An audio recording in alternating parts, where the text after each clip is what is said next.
ನೆಗಡಿಗೆ, ಕೆಮ್ಮಿಗೆ, ಇವಾಗ ಏನದಾವ ನಮ್ಮ ಉಸಿರಿಗೆ ಸಂಬಂಧಿಸಿದ ರೋಗಗಳಿಗೆ ಔಷಧಗಳನ್ನು ತೆಗೆದುಕೊಂಡ ಜೊತೆಗೆ ಆಯುರ್ವೇದದಲ್ಲಿ ಯೋಗ ಮಾಡೋದರಿಂದ, ಹೃದಯಕ್ಕೆ ಸಂಬಂಧಿಸಿದಂಥ ವ್ಯಾಯಾಮಗಳನ್ನು ಮಾಡೋದರಿಂದ ನಿಶ್ಚಿತವಾಗಿಯೂ ನಾವು ಇದನ್ನು ಎದುರಿಸಬಲ್ಲಿವು.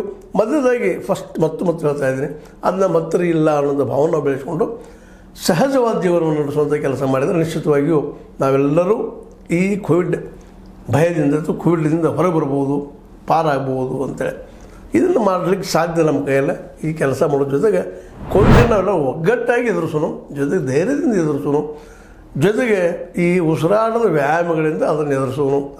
ಇದರಿಂದಾಗಿ ಒಂದಿಷ್ಟು ನಾವು ನಿಶ್ಚಿತವಾಗಿಯೂ ಯಶಸ್ಸನ್ನು ಸಾಧಿಸಲಿಕ್ಕೆ ಸಾಧ್ಯದ. ಕೋವಿಡ್ದ ಭಯ ಅಥವಾ ಕೋವಿಡ್ದಿಂದ ನಾವು ದೂರ ಉಳಿಲಿಕ್ಕೆ ಸಾಧ್ಯದ. ಅದೇ ಕಾಲಕ್ಕೆ ವ್ಯಾಕ್ಸಿನ್ಗಳ ಬಗ್ಗೆ ಇನ್ನಷ್ಟು ಅಭ್ಯಾಸ ಮಾಡಬೇಕಾಗಿದೆ.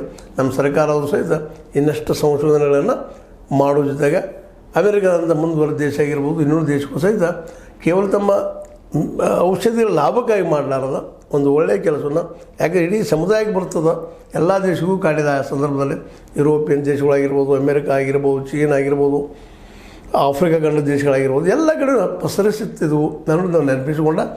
ಅದಕ್ಕೆ ನಾವು ಮೇಲದೆಲ್ಲ ಬಂದದ್ದು ನಮ್ಗೆ ಗೊತ್ತದ, ನೆಗಡಿ, ಕೆಮ್ಮ, ಇನ್ನುಳಿದ ಮೂಗಿಗೆ ಸಂಬಂಧಿಸಿದಂಥ ಮತ್ತು ಉಸಿರಿಗೆ ಸಂಬಂಧಿಸಿದ ರೋಗಗಳಿಂದ ಬಂದದ.